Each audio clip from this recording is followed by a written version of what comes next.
Hello दोस्तों, नमस्कार। एक बार आपका स्वागत है आपके अपने चैनल बीबी सर यूके में। देखिएगा, आज काफ़ी लंबे समय से फिर से आप लोगों के सम्मुख आया हूँ। देखिए दोस्तों, थोड़ा सा कुछ निजी परेशानियाँ थी, कुछ निजी कारणों से आपके सामने नहीं आ पाया। अब लगातार क्लासेस आएंगी। देखिए, सबसे पहले तो आपको मैं एक न्यूज़ देना चाहूँगा दोस्तों कि जो आजकल बिजी होने के पीछे सबसे बड़ा कारण था कि हमारे टीम के द्वारा एक ई बुक तैयार की गई है। आप इस ई बुक को आप परचेज कर सकते हैं। आप हमारे टेलीग्राम ज्वाइन करिए, वहाँ से आप इस ई बुक को आप परचेज कर सकते हैं। तो जहाँ हम पंवार वंश उत्तराखंड इतिहास देख रहे थे, तो आज वहीं से आगे देखेंगे दोस्तों लंगूरगढ़ का युद्ध। इससे पहले मैंने आप लोगों को आखिर गढ़वाल में कैसे गोरखाओं ने आक्रमण किए उसके बारे में बताया। अब देखेंगे कि लंगूरगढ़ का युद्ध किन किन के बीच हुआ था। अब सबसे पहले इम्पोर्टेंट है होने वाला ये युद्ध लंगूरगढ़ का युद्ध दोस्तों गढ़वाल जो पंवार है उनके बीच और गोरखाओं के बीच हुआ था। ठीक है मित्रों, तो आखिर इस युद्ध में क्या हुआ था। देखिएगा, ये युद्ध 91-92 के बाद हुआ, 1791-92 में। अब जब लंगूरगढ़ चमोली वाले रीजन पे गोरखाओं ने आक्रमण किया, तो ठीक उसी समय पे दोस्तों नेपाल में चीनी देश ने मतलब चीन देश ने आक्रमण कर लिया। किस देश ने? चीन देश ने आक्रमण किया। और फिर नेपाल सरकार को या नेपाल सेना को क्या करना पड़ा? वापस जाना पड़ा दोस्तों। ठीक है, यहाँ से। और 25,000 वार्षिक कर देना उन्होंने क्या सोचा? मंजूर सोचा। ठीक है, इसके बाद समय निरंतर चलते रहा।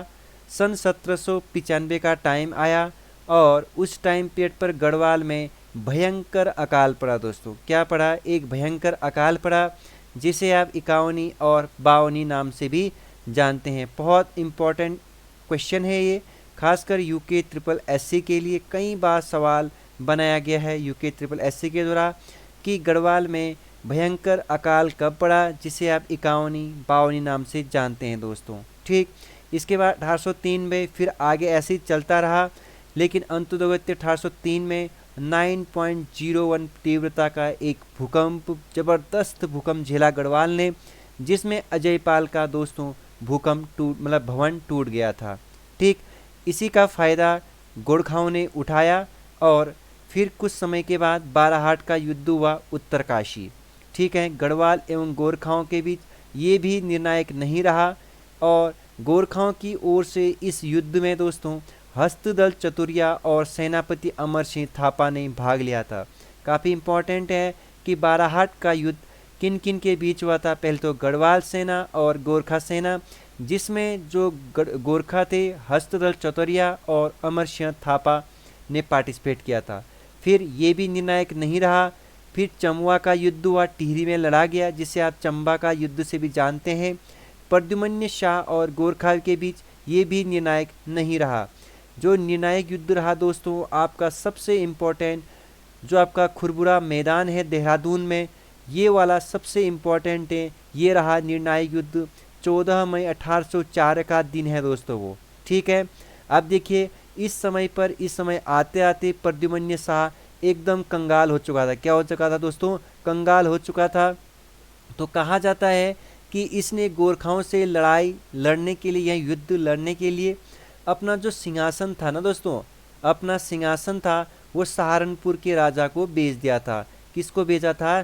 सहारनपुर के राजा को बेच दिया था। आपको ये बात याद रखनी होगी। ठीक है, इसके बाद क्या हुआ कि प्रद्युम्न शाह लड़ता गया गोरखाओं से, लेकिन एक समय ऐसा आया 1804 में आपका प्रद्युम्न शाह वीर गति को प्राप्त हो गया आपका खुरबुरा के मैदान में गोरखाओं से लड़ते लड़ते। तो इसके बाद दोस्तों 1804 से 1815 तक, कहाँ तक दोस्तों? 1804 से 1815 तक आपका जो वो था गढ़वाल राज्य था वो किसके अधीन हो गया? गोरखाओं का गुलाम हो गया। किसका अधीन हो गया? यहाँ पर किसका राज हो गया? गोरखाओं का राज हो गया। इसके बाद इसका जो प्रद्युम्न शाह का भाई था प्रीतम शाह, उसको गोरखाओं ने नेपाल ले लिए। और सूरदर्शन शाह जो ये आपका प्रद्युम्न शाह हो गया, यहाँ प्रद्युम्न शाह लिखना है, प्रद्युम्न शाह का पुत्र था, वो कहाँ चले गया? हरिद्वार चले गया। अल्पायु था, हरिद्वार चल दिया। ठीक है, इसके बाद हमारे एक इतिहासकार हुए शिव प्रसाद डबराल जी कहते हैं कि प्रद्युम्न शाह के शासनकाल को कुशासन एवं निर्धनता की काल कहा इन्होंने इस प्रद्युम्न शाह के काल को। ठीक है, इसके बाद बहुत बहुत इम्पोर्टेंट टॉपिक स्टार्ट हो रहा है जो ये अभी का टिहरी रियासत के शासक। बहुत इम्पोर्टेंट है दोस्तों, इसको आपने प्रत्येक चीज़ों को याद रखना है, चाहे इनका क्रम सब चीज़ पूछा गया है। इनका क्रम पहला, दूसरा, तीसरा, चौथा, पांचवा और छठा। सबसे पहले तो आपको ये क्रम याद रखना है। टिहरी रियासत में कुल कितने राजा हुए दोस्तों? 6। अब देखेंगे आखिर टिहरी रियासत क्या हुआ, क्यों, आखिर कैसे इसका निर्माण हुआ टिहरी रियासत, आखिर ये टिहरी रियासत कैसे आया। अब देखिएगा, पहले तो एक बार इनके नामों को जरूर सुनिए। सूरदर्शन शाह 55वें, भवानी शाह 56, प्रताप 57, कीर्ति शाह 58, नरेंद्र शाह 59, मानवेंद्र शाह 60। टोटल पंवार वंश में 60 राजा हुए हैं दोस्तों, आपको मैं बहुत पहले बता चुका हूँ एपिसोड नंबर 1 में। ठीक है, अब देखिएगा यहाँ पर जो सूरदर्शन शाह होता है ये टिहरी रियासत का प्रथम शासक होता है, टिहरी रियासत का प्रथम शासक दोस्तों। ठीक है, आपको ऐसे ही याद रखना है। और साथ में पंवार वंश का कितने राजा होते हैं दोस्तों? ये 55वें राजा होते हैं। कितने राजा होते हैं दोस्तों? 55वें। अब देखिएगा एक बार हम टिहरी रियासत का निर्माण करवाते हैं। क्या करवाते हैं दोस्तों? टिहरी रियासत का निर्माण। ठीक, अब देखिएगा 1804 में सूरदर्शन शाह चले गया हरिद्वार। कहाँ चले गया? हरिद्वार।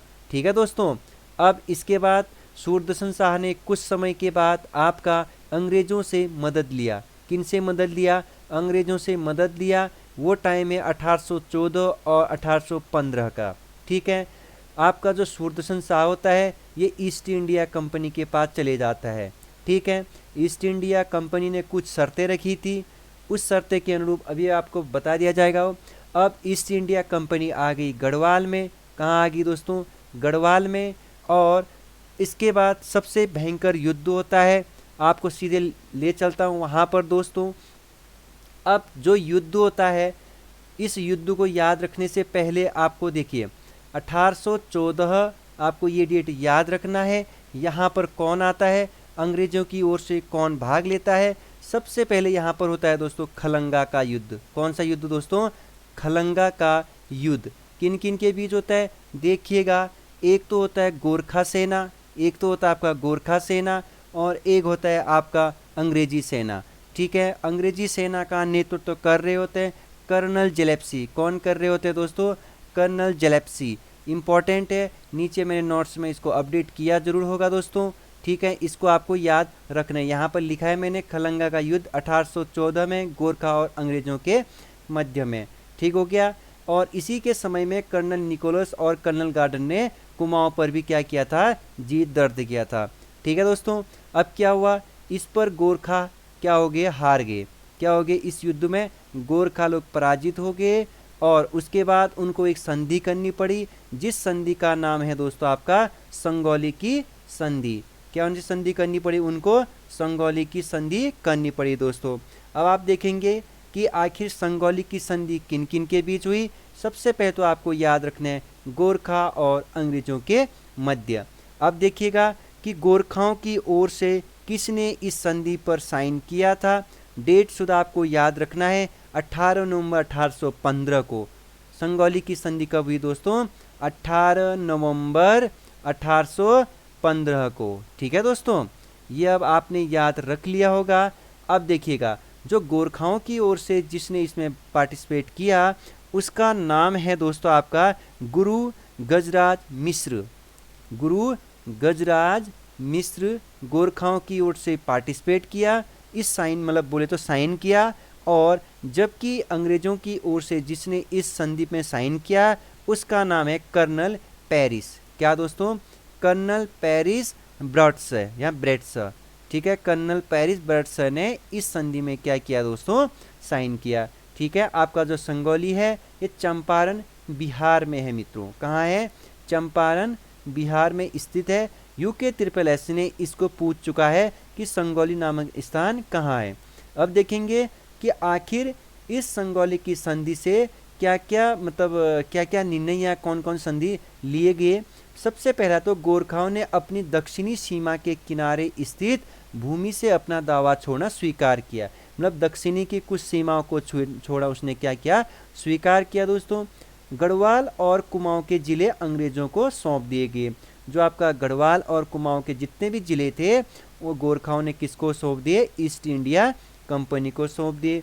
और इसके तहत आपका नेपाल में एक अंग्रेज रेजिडेंट रखना क्या कर लिया, गोरखाओं ने स्वीकार कर लिया। बोले तो गोरखा सिक्किम से हट गए और सिक्किम में भी विवाद चल रहा था तो यहाँ से भी हट गए दोस्तों वो। और काठमांडू में एक ब्रिटिश रेजिडेंट मतलब खोल दिया मतलब, ठीक है। इसके बाद साथ में गोरखाओं को ब्रिटिश सेना में भर्ती करने पर भी क्या बन गई दोस्तों, सहमति बन गई। ठीक है दोस्तों, इतना आपको याद रखना है।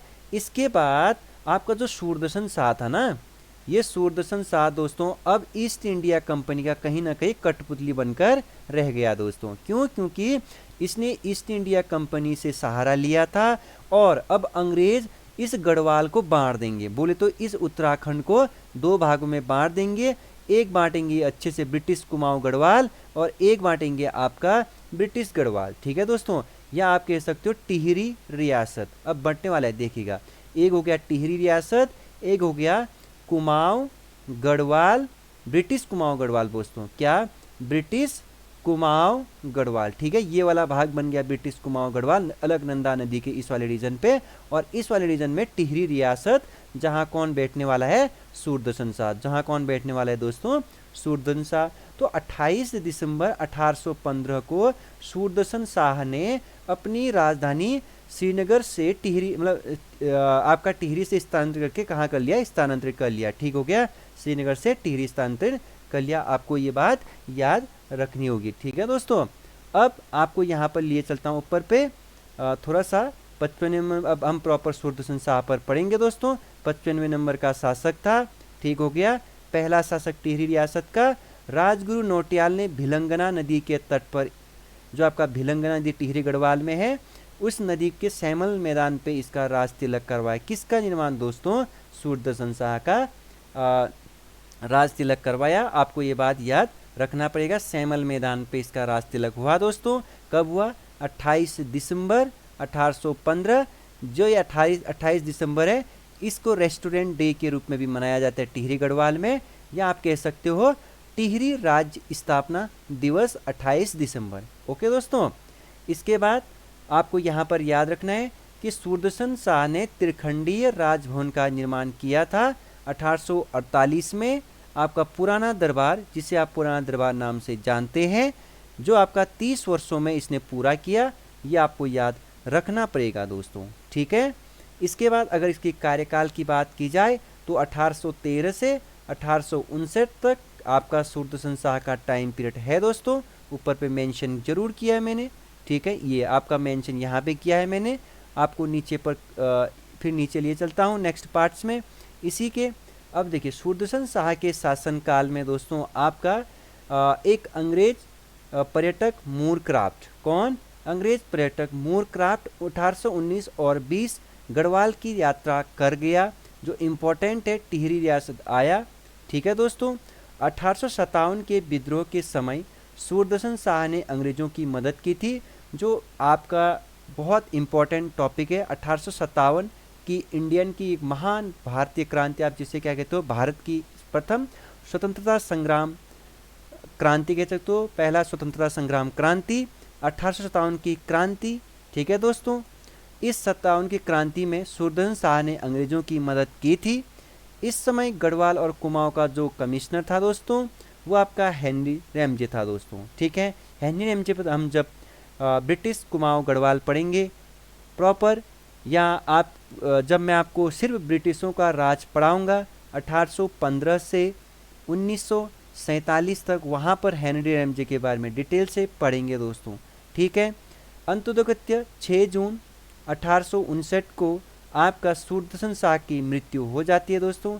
इम्पॉर्टेंट है, मृत्यु कब हुई थी ये भी आपको याद रखना है। सूरदर्शन शाह ने सभा सार ग्रंथ की रचना की थी, जो 7 खंडों में है। कितने खंडों में है दोस्तों, 7 खंडों में। बहुत इम्पोर्टेंट सवाल है ये कि सूरदर्शन शाह ने सभासार ग्रंथ की रचना की थी, जो कितने खंडों में है दोस्तों? 7। कुछ सूरदर्शन शाह के उपनाम हैं, जैसे सूरदर्शन शाह को सूरत कवि नाम से भी जानते हैं। सूरदर्शन शाह का राजकवि हरिदत्त शर्मा था। कौन था दोस्तों? सूरदर्शन शाह का राजकवि हरिदत्त शर्मा था।